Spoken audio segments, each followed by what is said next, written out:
আচ্ছা দাদু, একটা কথা জিজ্ঞেস করব? হ্যাঁ দাদু, অবশ্যই তুমি জিজ্ঞেস করবে। বলো কি প্রশ্ন? আমি কি করে জন্ম হয়েছি?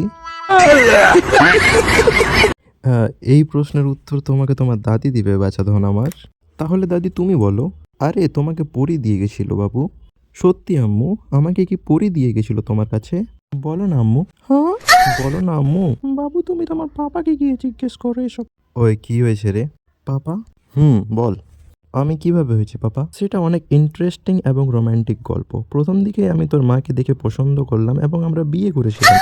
বিয়ে করার পর আমরা খুব সুখে সংসার করলাম এবং সংসার করার পর তোর মা আর আমার একটা সন্তান হলো। এভাবেই তুই জন্ম হয়ে গেলি। আর এর থেকে বেশি আমি কিছু জানি না বাবু।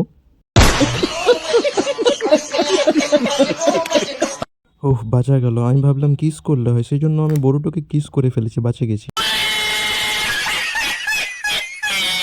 বললি তুই তুই সারা দাগে কিস করে ফেলেছিস?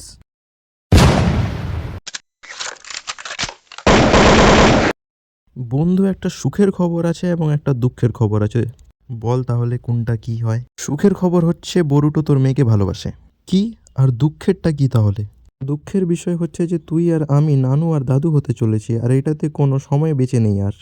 আরে ওই নারুটো, এই দুটোই হচ্ছে আমার জন্য দুঃখের বিষয়। এর মধ্যে সুখের কি বিষয় রয়েছে? এখন তোকে আমি মজা দেখাচ্ছি। তোর ছেলের সব দোষ হচ্ছে যে আমার মেয়েকে ফাঁসিয়ে ফুসিয়ে এসব কীর্তি করে রেখেছে।